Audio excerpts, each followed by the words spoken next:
Assalamualaikum warahmatullahi wabarakatuh. Waalaikumsalam warahmatullahi wabarakatuh. Saat ini saya bersama dengan Bapak Kiai Haji Abdul Salam sebagai Ketua Dewan Pembina dari Kampung SDJS Korjo. Saya akan memberikan pertanyaan, semoga Bapak berkenan menjawabnya. Pertama, apa sih Kampung SDJS ini dan kapan dibentuknya? Kampung SDJS ini kami gagas bersama sahabat-sahabat saya dari perguruan tinggi pada tahun 2019. Saat itu dilaunching langsung oleh Bupati Jember Dr. Ibu Hajar Faidah dan dimulai di Desa Sukorjo, Bangsal-Sari, Jember. Yang kedua, apa tujuan Kampung SDJS ini? Kami memiliki tujuan kenapa kami membentuk Kampung SDJS, supaya tujuan-tujuan SDJS yang 17 itu bisa dicapai dalam konteks kampung dulu, sebelum konteks desa, sebelum kecamatan maupun kabupaten. Nah, misalnya satu tentang kemiskinan ekstrim, tentang ekonomi, tentang pendidikan, tentang inklusivitas, kemudian tentang lingkungan dan lain sebagainya. Boleh tahu Pak program kegiatan Kampung SDJS ini? Kampung SDJS ini awal kita bina dengan Lembaga Badan Amil Zakat Nasional Kabupaten. Jadi ada 5 program saat itu, yaitu Kampung SDJS Cerdas, Kampung SDJS Sehat, Kampung SDJS Takwa, Kampung SDJS Peduli, dan Kampung SDJS Makmur. Sehingga dengan 5 program itu bagaimana terlaksana di lingkungan kampung tersebut dan dibina bersama-sama masyarakat. Kalau pengolahan dana dan sumber dayanya itu dari mana dan bagaimana? Jadi begini, sumber dana di kampung SDJS ini tentunya melalui gerakan filantropi. Filantropi pertama itu kita bantu dari Basnas. Yang kedua dari perusahaan atau personal yang mau membantu kepada masyarakat yang ada di kampung SDJS. Yang ketiga, kita di kampung SDJS itu punya UPZ, unit pengumpul zakat yang berbasis masjid. Nah, disitulah masjid ini kita berdayakan dalam bentuk kegiatan-kegiatan, misalnya ada masjid itu kita fungsikan sebagai baitullah. Bagaimana di lingkungan kampung SDJS ini masyarakatnya bisa beribadah di masjid tersebut.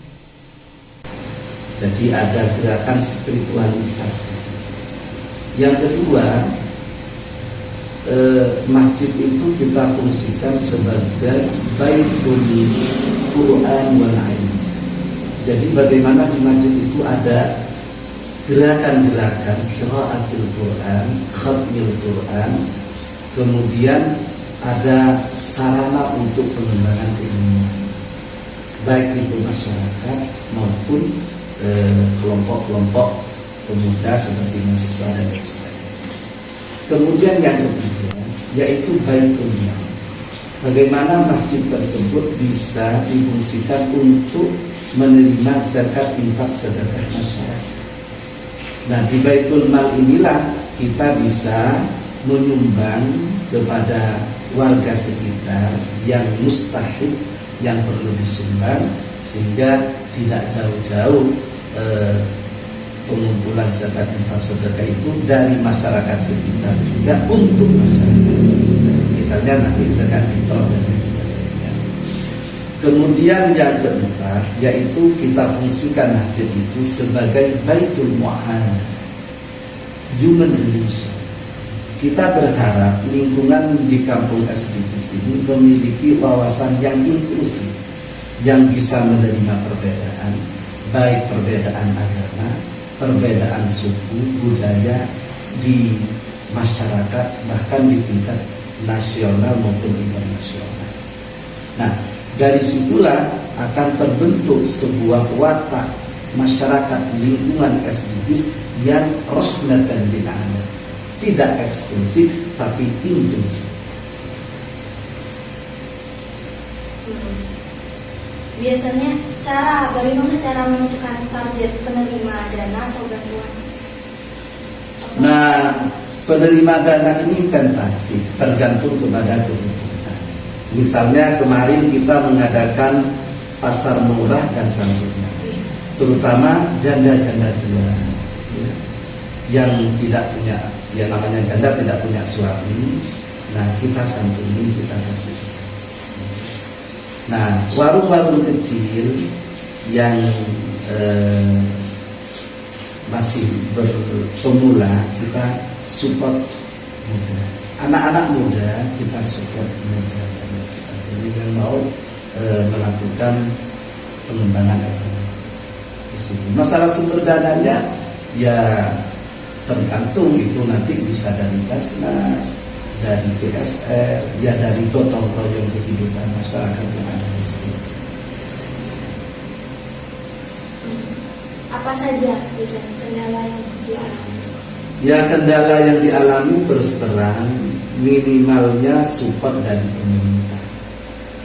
Nah, padahal kalau ini memang bisa disupport oleh pemerintah, ada 21 kampung SDGs yang kita bina di Kabupaten Jember. Nah, akan tetapi kami ini dipercaya sekarang ini, dipercaya oleh Bapeda Provinsi Jawa Timur untuk membuat baseline kampung SDGs di beberapa kabupaten. Bahkan tahun ini kita dipercaya untuk membuat desa SDGs. Dan Bappenas sendiri Badan Perencanaan Pembangunan Nasional, lewat pusat pengembangan kampung SDGs yang kami dirikan, kami diminta untuk membuat fikih SDGs. Jadi kita kaji tujuan-tujuan SDGs itu dalam konteks fikih. Nah, sehingga kita umat atau masyarakat Islam khususnya bisa tahu bahwa tujuan SDGs itu sangat sesuai dengan maqasidus syariah, dengan tujuan-tujuan syariat Islamiyah. Kalau boleh tahu rencana kampung SDGs ini ke depan itu gimana? Ya, tentunya kami berharap kepada anak-anak muda. Ya, kalau orang-orang tua itu sudahlah, mereka jadi back saja. Tapi anak-anak muda seperti kalian, mari kita bergerak untuk memberdayakan masyarakat di lingkungan kampung SDGs. Saya pesan, jangan sampai ada di kampung SDGs itu orang yang meninggal karena kelaparan, orang yang tidak berobat karena sakit. Itu adalah tugas kalian. Jadi saya membentuk kampung SDGs ini perlu adanya partisipasi dari berbagai pihak, terutama kalangan-kalangan muda. Kita ini harus bahu-membahu, harus guyup. Bagaimana tujuan-tujuan SDGs itu bisa tercapai di tingkat kampung. Kalau sudah tercapai di tingkat kampung, nanti akan naik kepada tingkat desa. Kalau sudah tingkat desa, akan naik kepada tingkat kecamatan, tingkat kabupaten, tingkat provinsi, dan tingkat nasional, bahkan nanti kepada go internasional. Karena apa? SDGs ini diresmikan oleh PBB, Perserikatan Bangsa-Bangsa, di mana nanti akan dievaluasi keberhasilannya pada tahun 2030. Harapan Bapak untuk kampung SDGs ini? Harapan saya mahasiswa dan kalangan muda di sini ikut berpartisipasi aktif. dijawab pada Bapak Kiai Haji Misbahul Salam. Kurang lebihnya saya mohon maaf. Wabillahi taufiq wal hidayah. Assalamualaikum warahmatullahi wabarakatuh.